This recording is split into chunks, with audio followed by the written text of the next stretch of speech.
Ve bir gecede de Sebe surasının Sebe mübarek suran 20. ayasından meylek ta 33. ayasına çeli mübarek ayaların deslap manalarını aydıp sonra içinin nasihatini Allah kokladığı hizmetine de getirir. Euzu billahi mineşşeytanirracim. Allah'a sığınyan Hudaýyň gafsyndan qowlan şeytanın şerrinden. Bismillahirrahmanirrahim. Dünya ve ahir rahmatın dökön beyik Allah'ın adı bilen.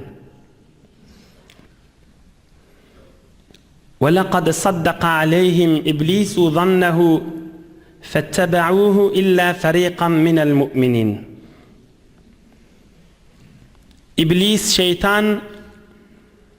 İblis şeytan la'anehullah özünün gümanini doğru tapdı kavmi Sebe'de. Menşe Adam oğlunu azdırar niyadi kavmi Sebe'yi azdırdı deydi.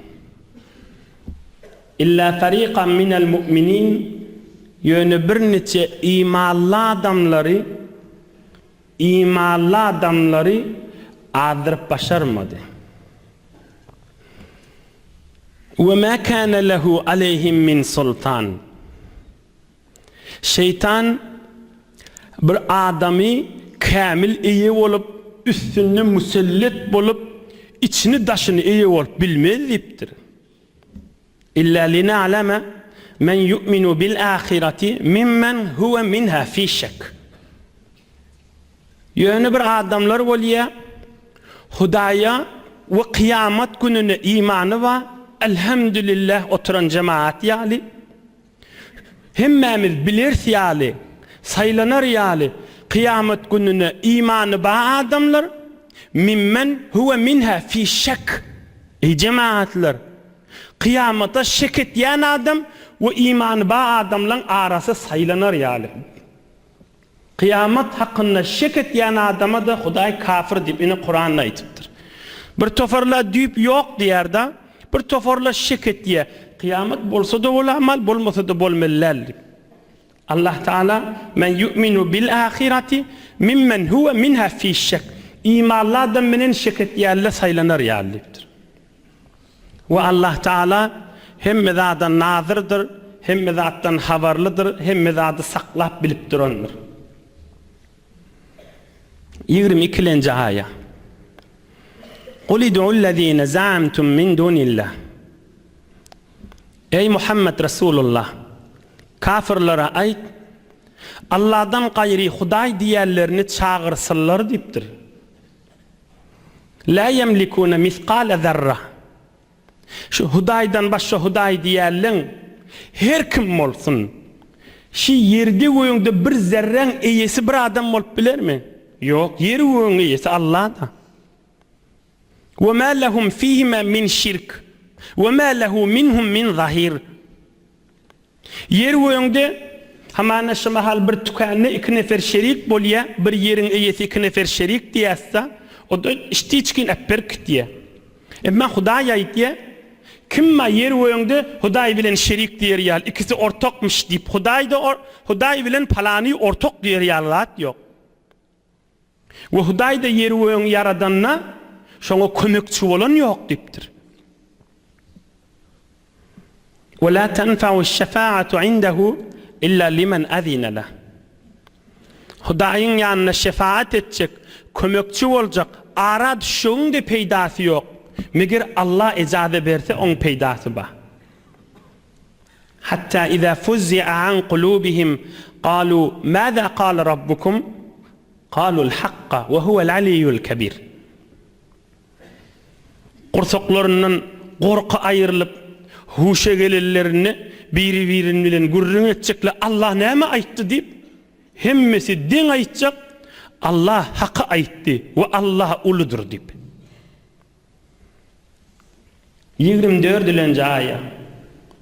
Ey Muhammed Resulullah, sen kafirlere ayt Yerde göýüňde ırsgal berýän kim ma diýip. Qulillah. Ayt Allah ırsgal berýär. Bir belli bir zat. Yerüň aýlygy kimin elinde? Allah'ın elinde. Belli bir zat. Ve inna aw iyyakum la ala hudan aw fi zalalin mubin. Oham şolara ayt. Ya sizinki dogry ya bizinki dogry.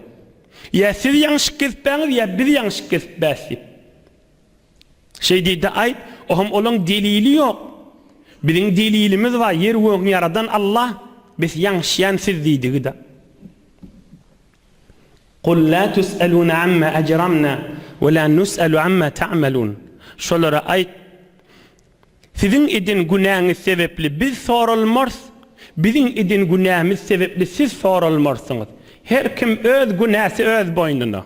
Sen palan işit men boynuma yok diptir. Ayet kafirlara Hudaý Taala hemmemizi kıyamet uyuşurjak. Sümme yeftahu beynena bil haqqi. Hemme adamlaryň arasyny açjak hak bilen.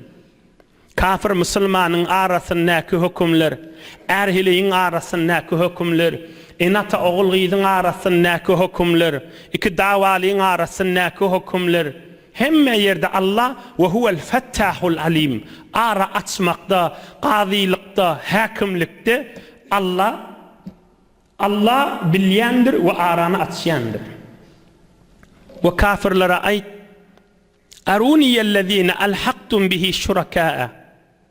Han Hudaýyň şerigi diýäniňiz han näme etipdirler? Kim şolar ayt dipdir? Kalla bel huvallahu'l azizul hakim. Allah'ın şerigi bolmaz dipdir. Hudaý bilen palany ortak diýer ýallalar dipdir. Allah azizdir, uludur, hikmetli, tek ve tenha bolan beýik Allah Zülcelal'dir. Ey Muhammed Resulullah, seni iyi vermedik meger alem jahan, Arap, Ajam, her dille, ins jin, insan jin hemme kişiň peýgamber etip iyi verendirin. Ýöne adamlaryň köpsi bilenak,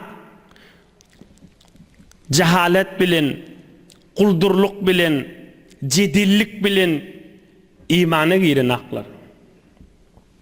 Kafirler aýdýarlar, hen sen şu kıyamet boljak diýäniň haçan boljak? Hen din kıyamet geljek diýen haçan boljak diýip aýdýarlar. 30-njy aýa, ýene 4 aýaň terjemesi galdy. Qul lakum mi'adu yawmin la tasta'khiruna anhu sa'atan wa la tastaqdimun. Şolara aýt, bir gün wädämiz bardyr. Şo günden öwede süýşip bilmersiňiz, ýa da galyp bilmersiňiz. وقال الذين كفروا لن نؤمن بهذا القرآن ولا بالذي بين يديه. Kafirler aytdylar, biz bu Kur'ana iman getirmeýäsip we Tewrat İncil'e de iman getirmeýäsip. Ey Muhammed Resulullah, sen görseýdiň zalimler Hudaýyň öwünde durup yarji'u ba'duhum ila ba'dinil qawl bir-birine kep oklap durşun görseýdiň, görersen kıyamet gününe diýdigi da gözüň öwüne getirip kökülip goýýarda. Tasvir etjekdi Allah Taala. Nämen tasvir etjekdi eneşini? Yaqulullezine istud'ifu lillezine istakbaru lawla antum lakunna mu'minin. Ejidräg adamlar ulum sırıyan adamlar aýtjak, siz bolmadyk bolsaňyz biz musulman bolardyk diýip. Oham ulum sırıyanlar aýtjak, anahnu sadadnakum anil huda ba'da iz ja'akum bel kuntum mujrimin. Elimize taýak alyp, sizin ýüregiňiz saklap biz sizi imandan alyp galamyzak ki, özüňiz günahkar bolýaňyz, kafirligiňiz bize ýapjak bolmaň, ograň diýip aýtjaklar.